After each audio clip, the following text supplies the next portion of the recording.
All right, guys, let's talk about Begg knives. And we're going to go Begg or go home. All right, that's dumb. Anyway, today I want to talk about the latest iteration of Begg Knives Steelcraft series. They have brand new packaging, brand new slogan, and whatnot. This is nothing exciting. It's a cardboard box, and you get plastic, and you get some paperwork. Okay, nothing exciting here in the packaging, but something pretty exciting in the execution of this latest model, super inexpensive Begg Knives Bodega. Okay.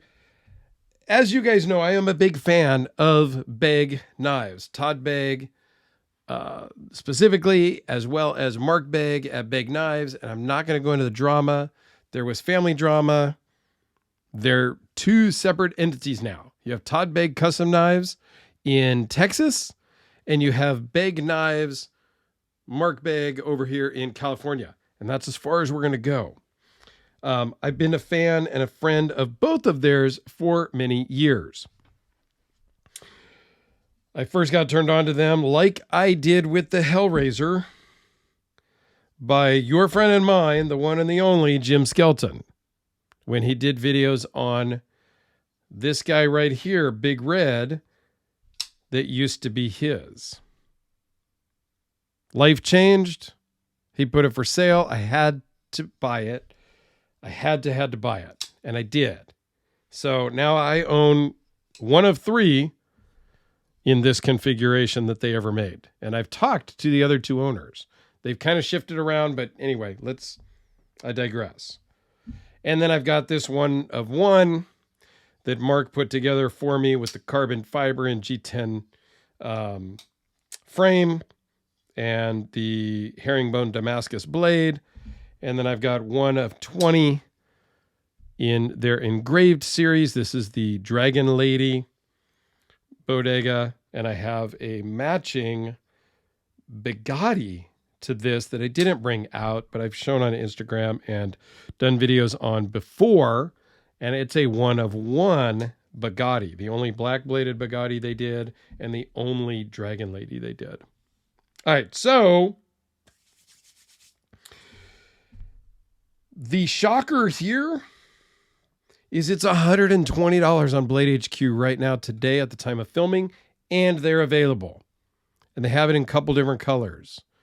So this is the tan G10. They have black, and I'm drawing a blank on the other color. Oops. Anyway,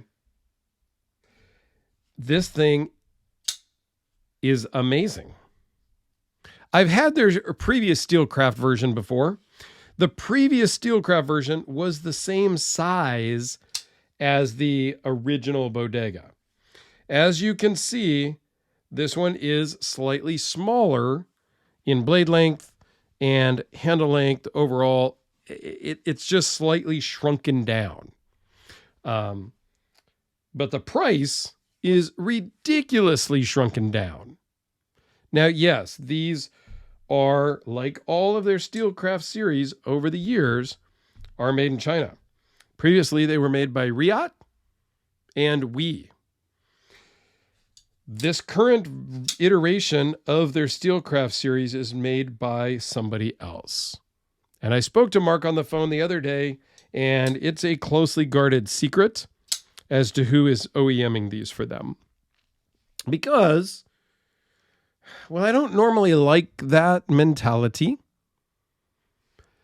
I can sort of respect it in this instance. And they talked about this a little bit on Beard of Doom's live stream the other night, or the other day, Coffee with Doom and Jim Skelton. And why a maker would do that. And when Todd and Mark, they were together at the time, taught Riot and We how to make their knives. They went over there and they spent a lot of time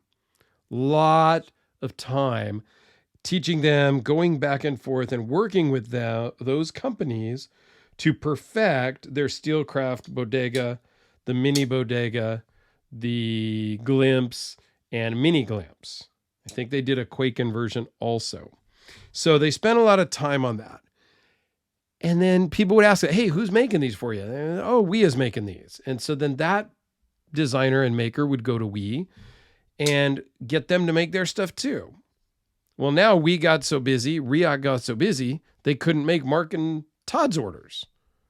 So they're keeping the current maker a secret to them so that they don't have competition, basically, because they have a lot of other models that they are coming out with that are in production now, being released at Blade Show here in about a week or so at the time of filming.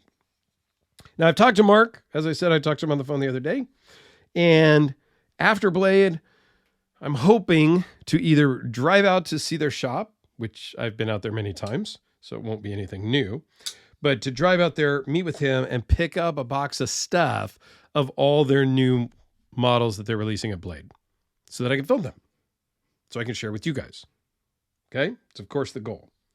So they are shooting for that 120 and below, 150 below price range. Some of the stuff that he's talking to me about is going to be sub 30, sub 50. It's crazy. At that point, you're buying a commodity and a throwaway knife. You're not going to replace, sharpen, do a bunch of stuff on a $25, $30 knife that you bought at Sportsman's Supply in a clamshell hanging on a aisle 13, right? You're just going to go buy another one for $25, $30. So that's where they're going. Mass market, big box store appeal. All right, is that the way to go? I don't know. Let's talk about this guy first.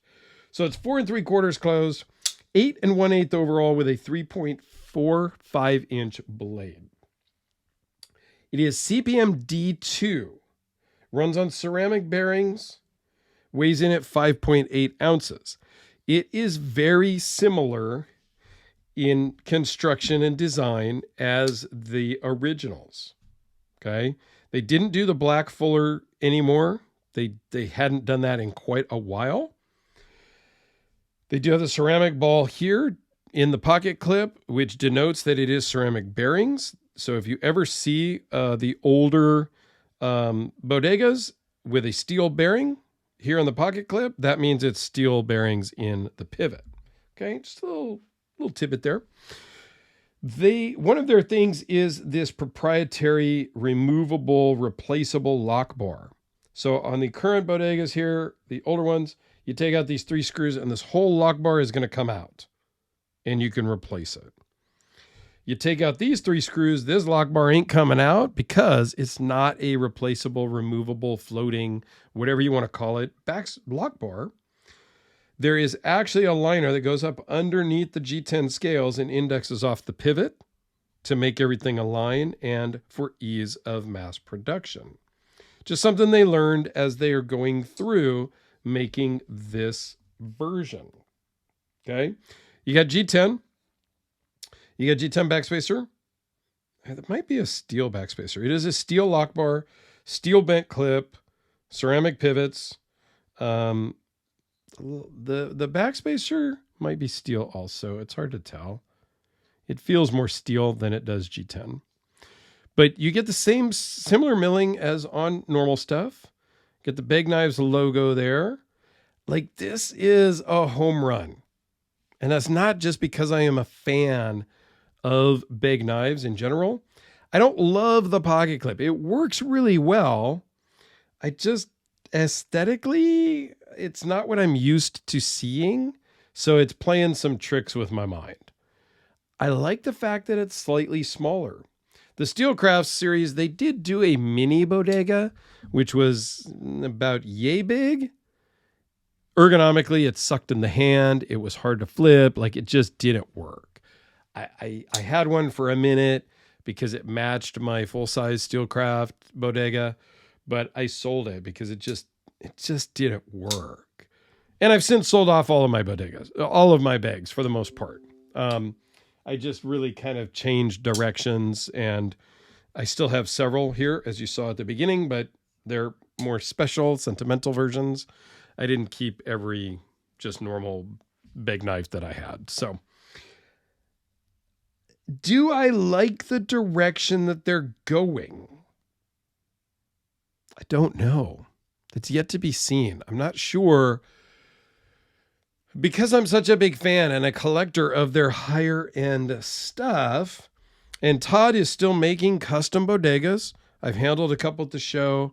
My buddy Rit just sold a couple. My buddy Tristan bought one or two from Rit. Like, I would like to have a full custom bodega at some point. It just didn't work out. Rit was selling some, the timing. I bought another Frank Fisher Battle instead. Like, you know, when you get into this high-end collecting, you have to kind of pick and choose. You can't own everything, or you can't buy them all at the same time. So does it diminish the customs and these higher-end versions to show up at Sportsman Supply or any other big box store that they end up in at some point? And they're not at Sportsman's yet. Like, that's just somebody they're talking to.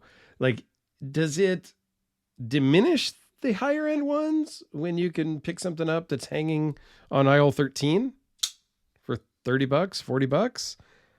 I don't know. Let me know your thoughts down below. I would love to hear.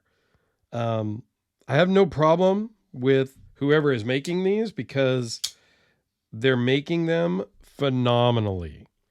And their previous Steelcraft series worked phenomenally also. Those ones were like $400.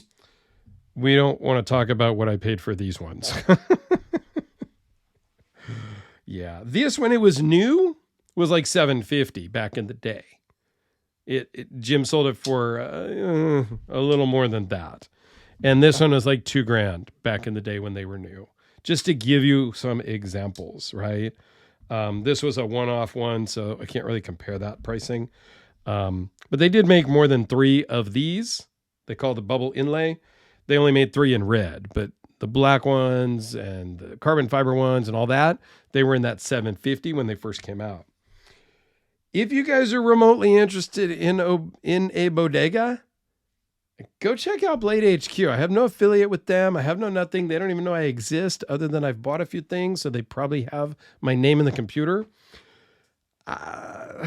This was loaned in, but I might have to pick one up at some point. Can you really go wrong at $120? You tell me. Let me know in the comments if you made it this far. Just say end. Something. I don't know. Whatever. I like to see if people make it all the way to the end. But there you go. This is the newest, latest Steelcraft Bodega from Begg Knives.